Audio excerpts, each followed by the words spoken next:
लंका का युद्ध अपने चरम पर पहुंच चुका था। एक ओर थे धर्म के रक्षक श्री राम, लक्ष्मण और वानर सेना। दूसरी ओर था रावण और उसकी विशाल राक्षस सेना। युद्ध के मैदान में हर दिन भयंकर संघर्ष हो रहा था, लेकिन अब रावण ने अपने सबसे शक्तिशाली योद्धा को युद्ध भूमि में उतारा था। वो था मेघनाद, वह योद्धा जिसने देवताओं तक को पराजित किया था। और इसी युद्ध में एक ऐसी घटना होने वाली थी जिसने पूरी वानर सेना को शोक में डुबो दिया। एक ऐसा क्षण जब स्वयं श्री राम की आंखों से आंसू बहने लगे। तो कहानी में प्रवेश करते हैं। युद्ध के कई दिन बीत चुके थे। वानर सेना और राक्षस सेना के बीच लगातार संघर्ष हो रहा था। रावण के अनेक वीर योद्धा मारे जा चुके थे। इससे रावण चिंतित होने लगा। उसने अपने पुत्र मेघनाद को बुलाया। मेघनाद अत्यंत शक्तिशाली और मायावी योद्धा था। वह अनेक दिव्य अस्त्रों का ज्ञाता था। रावण ने कहा, पुत्र, अब लंका की रक्षा का भार तुम्हारे ऊपर है। मेघनाद ने अपने पिता को प्रणाम किया और युद्ध भूमि की ओर चल पड़ा। उधर श्री राम और लक्ष्मण अपनी सेना का नेतृत्व कर रहे थे। अचानक आकाश में गर्जना होती है। मेघनाद अपने दिव्य रथ पर सवार होकर आया। उसके आते ही युद्ध का स्वरूप बदल गया। उसने मायावी अस्त्रों का प्रयोग करना शुरू कर दिया।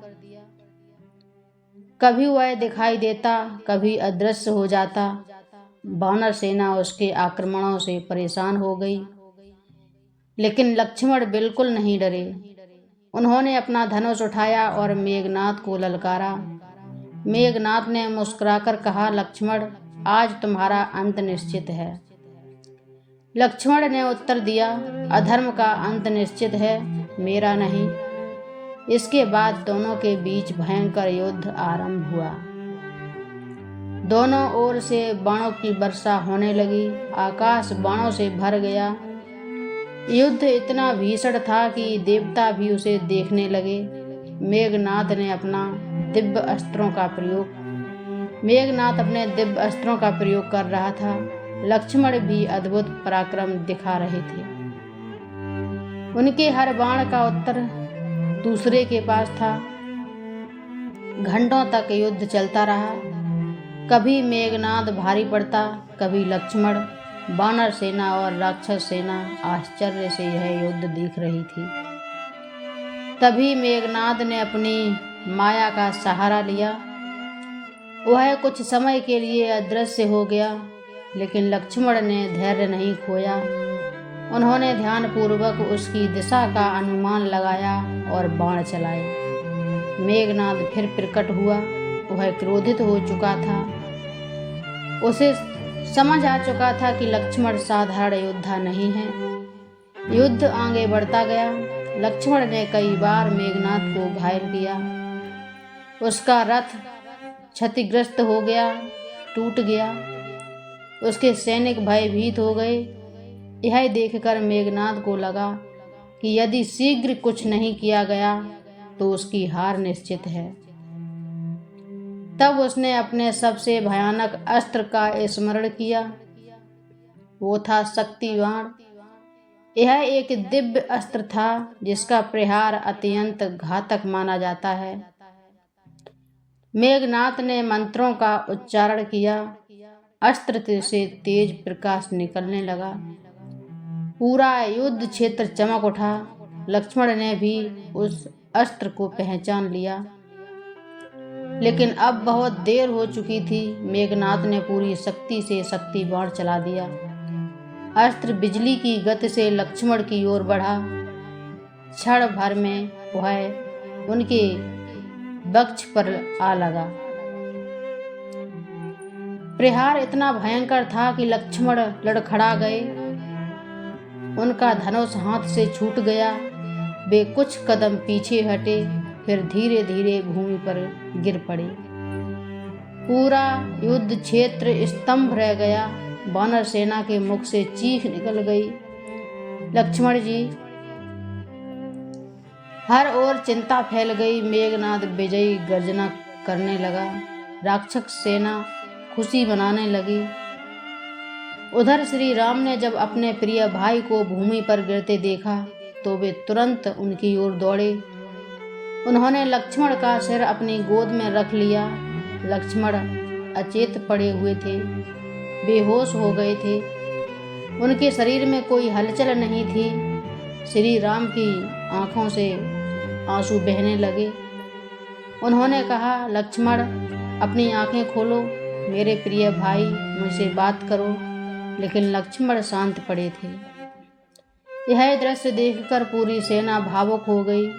हनुमान जी की आंखें भी नम हो गईं। सुग्रीव, जामवंत और अंगद सब दुखी थे।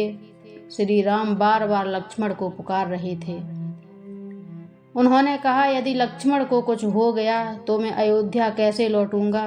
मैं सुमित्रा माता को क्या उत्तर दूंगा? उनकी वाणी भर्रा गई।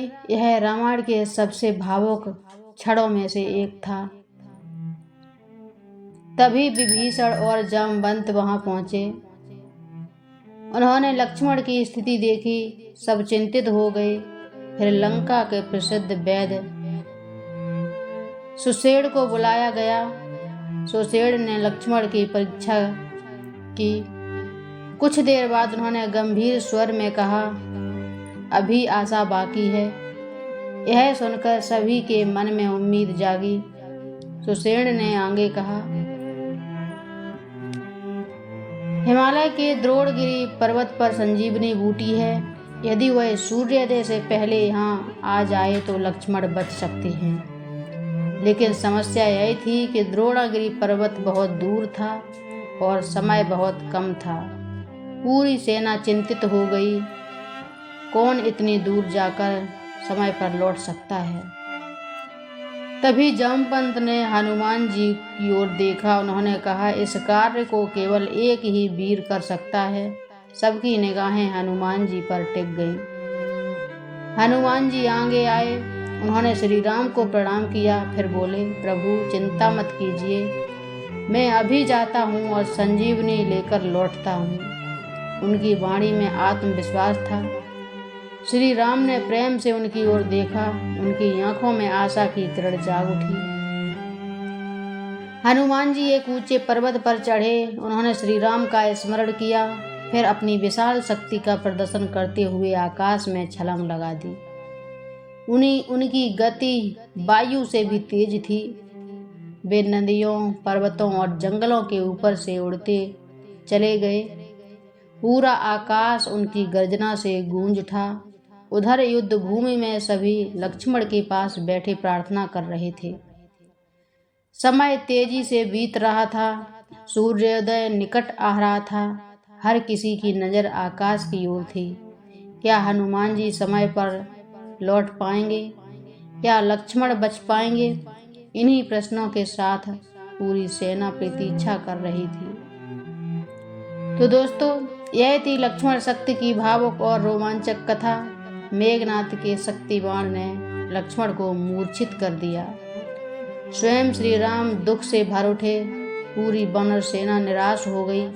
लेकिन संकट की इस घड़ी में फिर आगे आए महाबली हनुमान, बजरंगबली हनुमान। अब समय था एक ऐसे चमत्कार का जिसे पूरी दुनिया आज भी याद करती है। क्या हनुमान जी संजीवनी बूटी ला पाएंगे?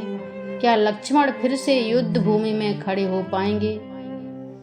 यह जानेंगे अगली कथा में, हनुमान जी और संजीवनी बूटी। तब तक के लिए जय श्री राम, जय लक्ष्मण जी, जय बजरंगबली।